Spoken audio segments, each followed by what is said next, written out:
Oh, hopefully I'm not getting thrown out of the university. Oh my goodness. Oh, does it?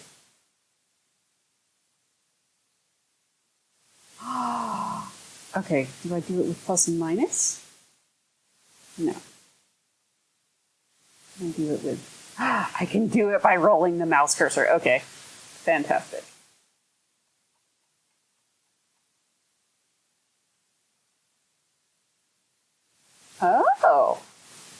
Oh, would you look at that? Would you look at that? Would you look at all of this juicy backstory going on that I've already got access to? Oh. Get my third robot. Okay. Oh. Okay. Sure, great. Okay, let's... Oh, okay. Fantastic. Excuse me while I be a total nerd and look at all of the backstory.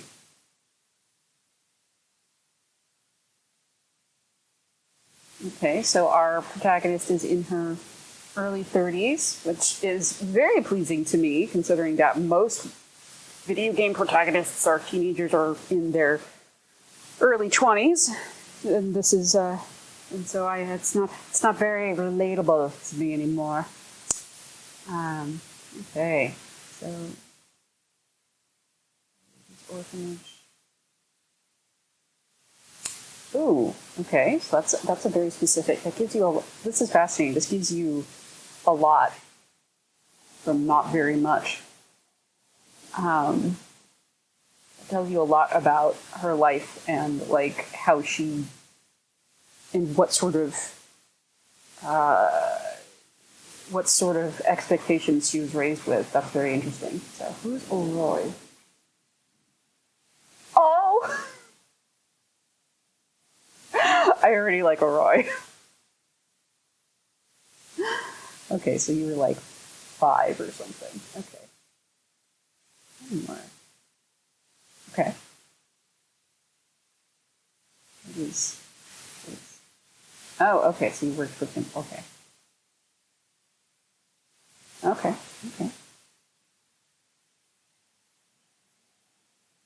Who is my yard person? You were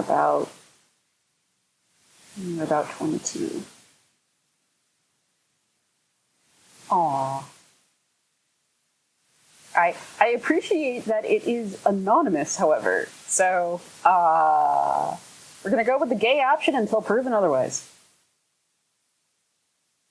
That is my standard policy.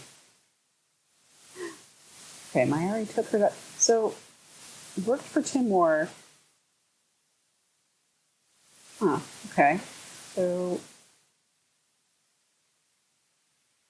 came to IAX when she was like 19, no.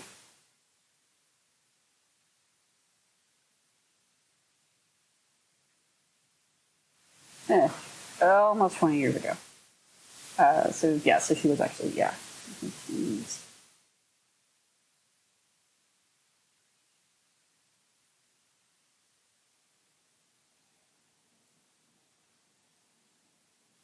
Oh, Elbereth. Elbereth is where she grew up, and then she moved to Iox. Okay. Wang. Okay. Another person. Cool. Roy's your childhood friend. Okay.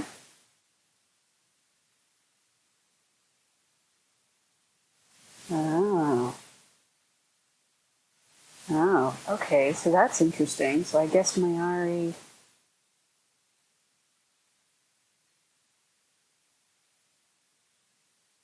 This is so interesting. This is like... Man, this is just total dash nip right here. This is just enough hints as to what's going on to be utterly fascinating. Like, we're only getting a couple sentences here and there, but this, for example, this tells me so much about her relationship with Mayari. Like, we already know from other pieces of context that Mayari is presumably older, that Mayari has authority over her because she just took her. Presumably adopted her since she was at an orphanage, but she was already an adult, basically, so not sure why. I mean, like, yeah, okay, so she met her, and then a few years later, she took her to... So there's clearly something going on with this character that brought her to Mayari's attention, but we don't really know anything about what Mayari's goals or priorities are. But we do know that there is some tension between what... Oh, goodness, I've forgotten her name. Between what our character wants and what Mayari wants, if only due to this. Like, and you can't just put it down to, like, teenage rebellion or whatever, because, like, she's past that. She's a full adult at this point in the story. Like, 10 years ago, she would have been in her early 20s. Which suggests a bit of a... Some interesting tension there. Auroy's son is born. Okay, so based on these two pieces of information, I'm guessing Auroy and Takia together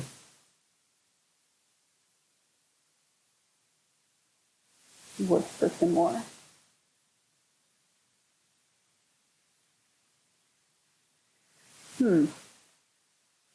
Okay, that's interesting. I just realized all of this stuff is in... Oh, daughter. Set up workshop.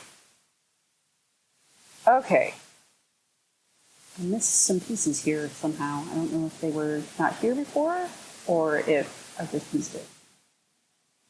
Okay, so let's zoom in, make sure I don't miss anything. Oh, yes. Let's zoom in more, shall we, and make sure I don't miss anything. I just missed some important shit.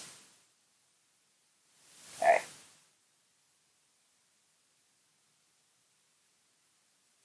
Roy sets up her workshop.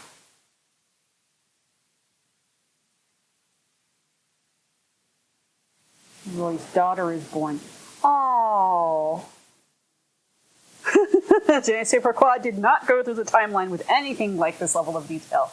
Yes, well, there's a reason why I rarely actually manage to finish video games. Like, for example, what's that one that's really popular? Mass Effect.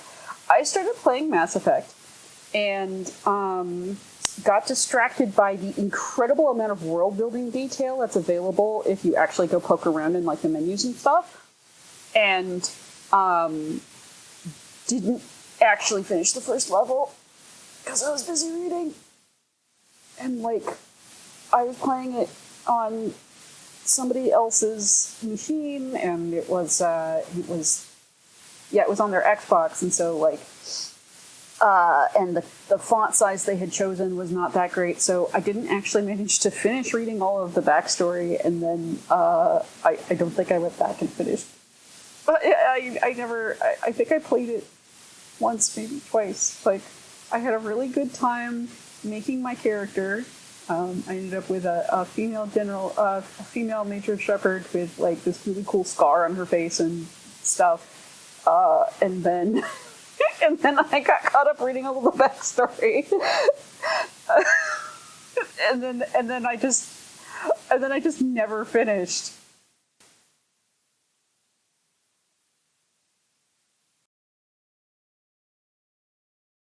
Oh, Professor Mayari. Oh, ho, ho, ho. See, now, here's the thing, right?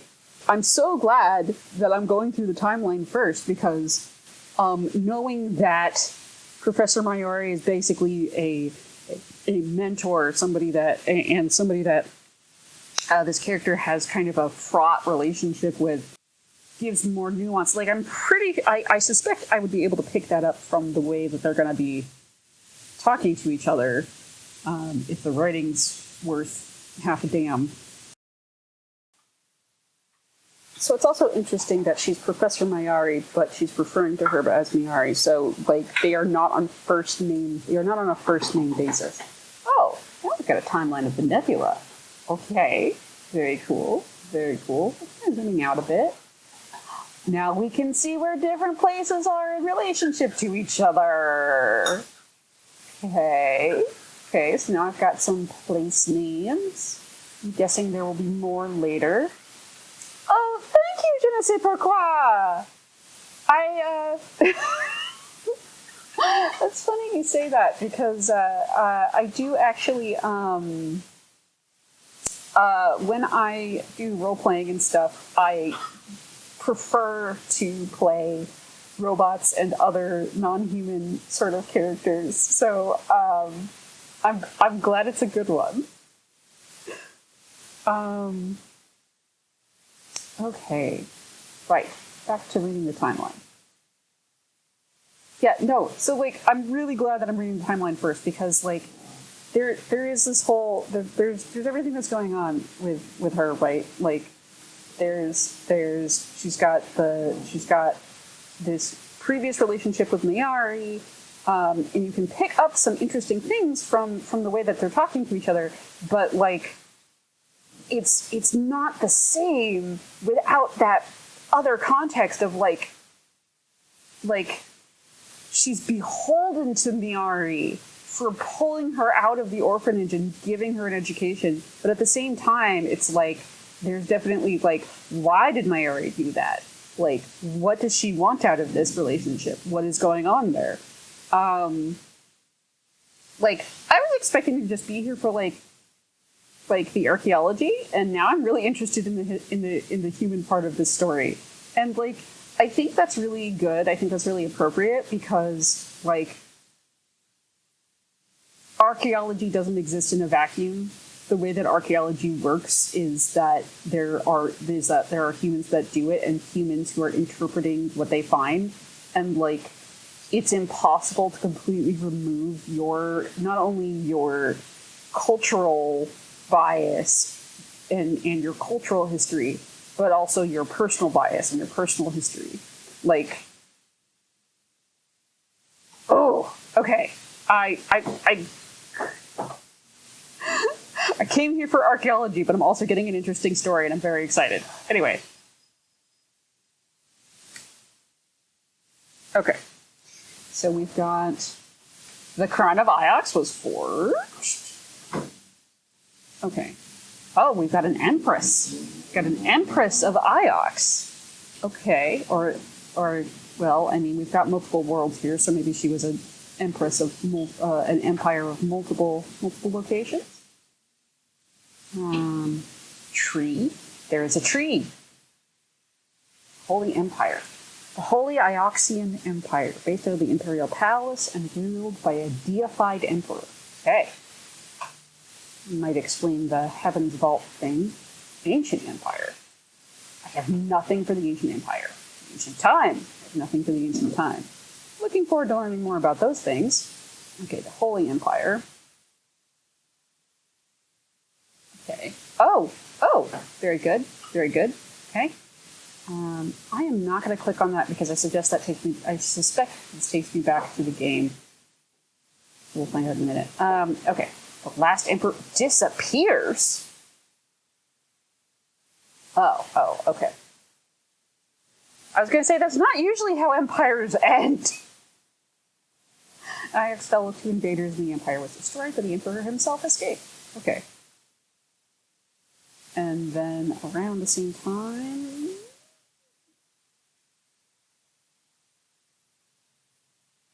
Aha! Oh ho ho! Okay, so within an hour of the emperor disappearing, the crown was lost. And then the fall was complete the next day, I guess. Whew. The nebula fell into disarray for centuries. Yeah, well, that's generally what happens when empires fall. Disarray. Okay, the Fallers established power on Iox. Who was the Fallers? The Fallers destroyed the empire, but they never extended their reach beyond Iox. Okay, so that brings some context to the university being on Iox. We've got kind of a center of culture thing going on there. Okay. Side note, I don't know if this is going to matter, but I did notice that the voice actor for our main character has a what is generally considered a lower class British accent, which is interesting considering we're dealing with empires and things here. It might just be a way to indicate that she's, from an orphanage and doesn't know her parents and is low class. Anyway, it's always interesting to me to see what people do with accents in fantasy and sci-fi settings, because they do tell you things even if you don't mean, even if they didn't. You have to think about it because they will indicate things to people even subconsciously. To use a completely goofy example, Mike Myers actually changed which accent he was using for Shrek to be Scottish in order to kind of be like, this is a lower class citizen, this is somebody who's mocked and not taken seriously. Shrek was not originally called for to be Scottish. So that's interesting. Anyway, the Dark Age, Fallers. Now, are they called the Fallers because they made the Empire fall? That's interesting. Okay.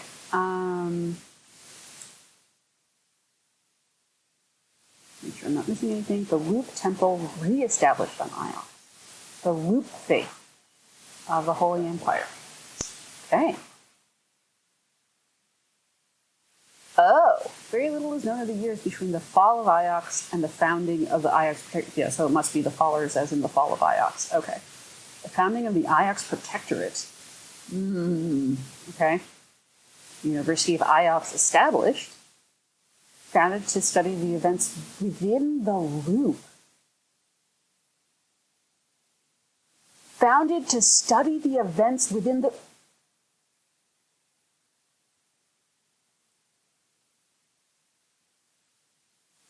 Oh, this is going to be very interesting. This is going to be very, very interesting. Oh boy. Okay. Okay. Okay. Founding of the Iox Protectorate. Elbereth and Iox. Oh! Okay, so Elbereth is a client state, maybe? Who knows? Other moons. Moons. Okay, so we've got a nebula, we've got moons. Other moons, that's just that Iox and Elbereth are both moons as well, which is not usually the size that we deal with. It's usually planets. Huh. Maybe you've got a little bit of fantasy mixed in with our sci-fi here. Okay. Oh, let's keep going. Up. Come on. Come on now.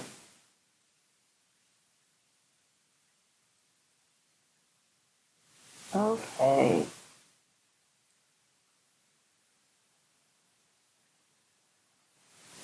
Yeah, so this actually, this puts this in a little bit more context. So somebody from, well, I mean, it's both size and Interesting that you identify moon as a side compared to planet rather than a function with respect to the sun. Been wondering why they call the different places moons, but they totally make sense. I mean, I presume it's both. But like, I'm just kind of left going, okay, where are the stars and where are the planets in this setup? I am unclear. Anyway, okay, so something that I had been kind of wondering and assuming is that, so Mayari's from Iox, which is basically the capital, right? And then comes to the orphanage looking for something. Just gonna spread that out a bit, make sure that we see everything. Okay. Now, so here's something interesting. We thought we would never leave the orphanage. She takes her to Iox. Like,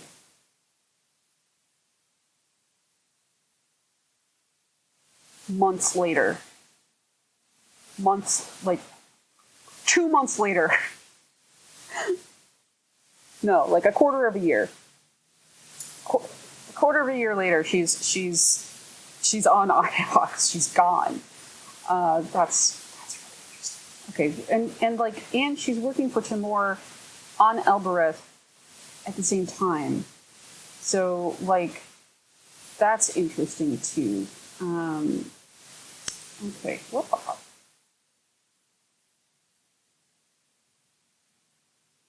Rory sits at her workshop.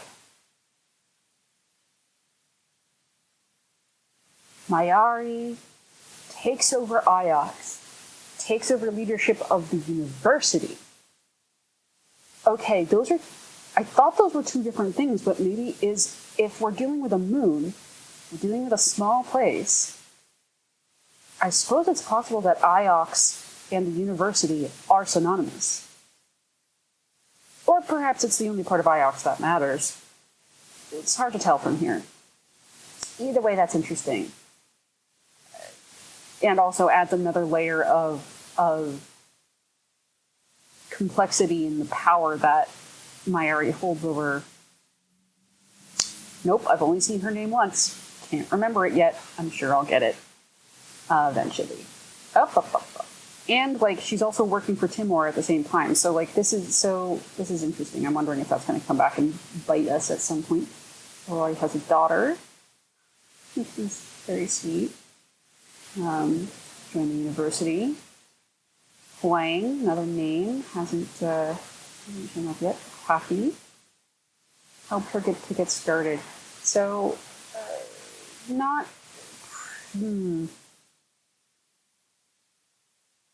Happy may or may not be romantically involved with Aurora. Not actually clear from here. If this had been the first kid, then that would be different, but the second kid. Okay, and then we're back to finding the Nightingale in an abandoned hall on Elbereth. So that's another thing. Abandoned hall. Like there are ruins? ? There are areas in Elbereth that are not being used to their full capacity. It's probably like given the other information I've gotten so far, I suspect that this place is just not. It just has a lot of extra junk lying around and people, and like there's fewer people, and like the economy is not at its full ability, capacity, I suppose. Son works for Timor. Lots of the Elborethians do. So this sentence changed my concept of Timor from just somebody that like gave her a job and like helped her take care of herself and maybe she learned stuff from, and like, you know, maybe small-time mechanic or something. No, he's a fucking mob boss or something. I don't even know, man. Like, but like, whatever it is, yeah, so 9 years ago, Aurora's son is born. So much like her, where she had things to do from the time that she could walk, Aurora's 9-year-old son works for Timor. So that's interesting and sketchy. Roy helps launch the Nightingale. I would have never gotten him up into the rivers. Oh. But she didn't want to come with me, of course. Well, she does have 2 children. She has 2 elementary-age children. I'm not surprised, frankly. But it does also make sense that she would invite her. And two very different lives. 2 very different lives. Okay. About 5 years ago, I get my 3rd robot, but there were definitely problems with this one. Okay, where are your other 2 robots, my dude? Okay. Well, I guess we don't get to learn about the first 2 robots. They're just going to be suspiciously missing. You didn't give it a proper name. You just called it 3? I mean, given that waaaaay clearly doesn't name her robot, so, that probably makes sense. I mean, I guess it's like naming your pet Spot or something. I don't know.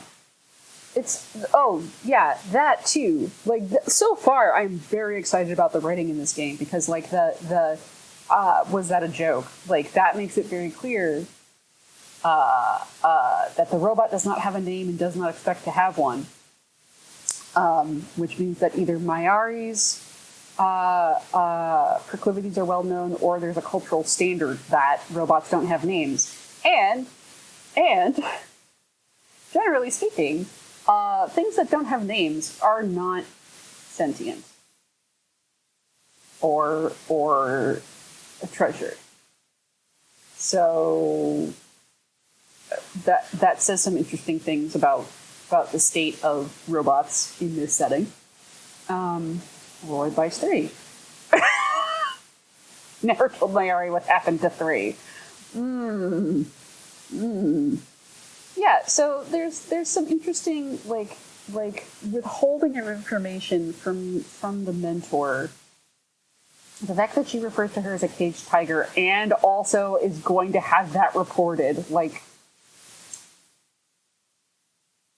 waaaaay is already an interesting character just based on what little I've seen so far. Okay.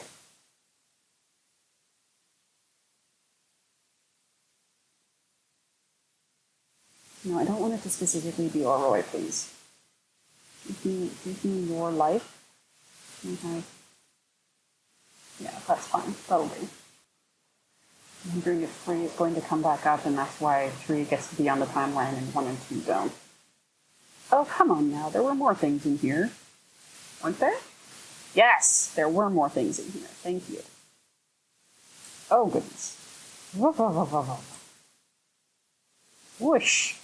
Okay, once you back on IOX about 4 hours ago. I'm not getting thrown out of the university. Now, okay, this also tells me a thing. This also tells me that it's actually not that difficult to travel between moons. I was already pretty sure that was the case, but there's kind of a difference between like multiple weeks of travel, getting back and forth between, right, and this, which is like hop in the car and drive 2 hours or something. Like 4 hours ago, you wanted to be back on IOX, and now you're here. The travel is easy between places. Now, where you were before you were on IOX, not entirely sure. Help launch the Nightingale. You were probably on the Nightingale or on Elbereth or something. All right. Yeah, so it took you about 4 hours to get to IOX. Okay, cool. Whew! Okay, that was a lot.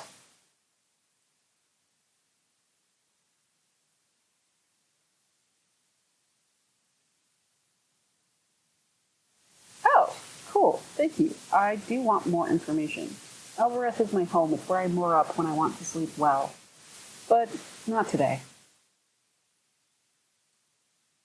Waaaaay is a moon in the IX Protectorate, but that's all I know about it. Nanaki is a market moon, far outside the reach of IOX. I've never been there.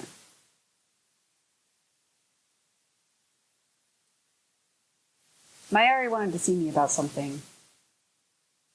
He seemed to think it was urgent. Okay. I think I have mined all of the information that I could possibly get out of here. So let's go ahead and move on.